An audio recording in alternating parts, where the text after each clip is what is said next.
কোনো হিন্দু ভাই যদি জ্বরের সময় যদি কালিমা পড়ে, জ্বরের সময় যদি কোনো হিন্দু ভাই কালিমা পড়ে, তাহলে কালিমার পরে পরে তাকে জ্বরের সালাত আদায় করতে হবে। কথা বলেন ঠিক কিনা? আসরের সময় যদি কোনো বেদিন ভাই, কোন যদি অমুসলিম ভাই যদি ইসলাম ধর্ম কবুল করে, তাহলে সর্বপ্রথম তাকে কিসের সালাত আদায় করতে হবে? আসরের সালাত আদায় করতে হবে। এরপরে যদি কোনো ভাই মাগরিবের সময় যদি মুসলমান হয়ে যায়, তাহলে তার সর্বপ্রথম কাজ কি? আমার দিকে মনোযোগ দেন। তার সর্বপ্রথম কাজ কি? মাগরিবের সালাত আদায় করা। কোন হিন্দু ভাই, কোন মুসলিম ভাই যদি এশারের সময় যদি কালিমা পড়ে, তাহলে তার সর্বপ্রথম হলো এশারের সালাতকে আদায় করা। কথা বলেন ঠিক কিনা? তাহলে এটাই প্রমাণ করে যে কালিমার পরে পরে কেবলমাত্র আল্লাহ রাব্বুল আলামিন দিন এবং রাত মিলে 5 ওয়াক্ত নামাজ মানুষের উপর ফরজ করে দিয়েছেন। কথা বলেন ঠিক কিনা? নামাজ ছাড়া, নামাজ ছাড়া, সালাত ছাড়া কোন মানুষ প্রকৃত মুসলমান হতে পারে না। কেবলমাত্রই নামাজ, নামাজ, নামাজ হচ্ছে মুসলমানের কাজ। ঠিক কিনা? বাইনাল আবদি ওয়া বাইনাল কুফরি ওয়া তারাকাস সালাহ। নবীজি জনাবে মুহাম্মদ রাসূলুল্লাহ সাল্লাল্লাহু আলাইহি সাল্লাম যিনি বলেছেন, মুসলমান এবং কাফেরের ভিতরে পার্থক্য হচ্ছে, ভালো করে শুনবেন, মুসলমান এবং কাফেরের মধ্যে পার্থক্য হচ্ছে বাইনাল আবদি ওয়া বাইনাল কুফরি ওয়া তারাকাস সালাহ। মুসলমানরা নামাজ পড়ে, কাফেররা নামাজ পড়ে না। ঠিক কি না? মুসলমানরা কি পড়ে? নামাজ পড়ে, কাফেররা নবীজি পার্থক্য করে দিলেন। নামাজি তারা, যারা মুসলমান, যারা মুসলিম তারাই নামাজি, আর যারা নামাজ পড়ে না তারা কি? তারা কি?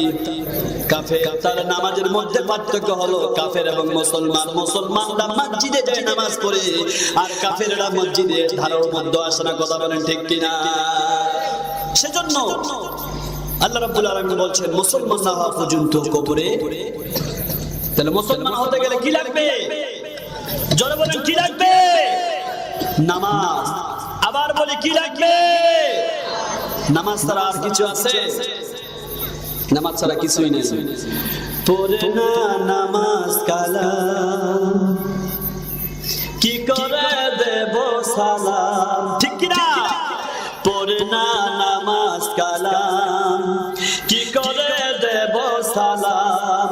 দোহাই লাগে নামাজ পড়ো, দোহাই লাগে নামাজ পড়ো, সালাম পাবে শত শত। ও তুমি বলতে পারো আর কত কাল বাজবে বলো? ঠিক কিনা? আর কত কাল বাজবে বলো? পড়ে না নামাজ কালাম, কি করে দেব সালাম?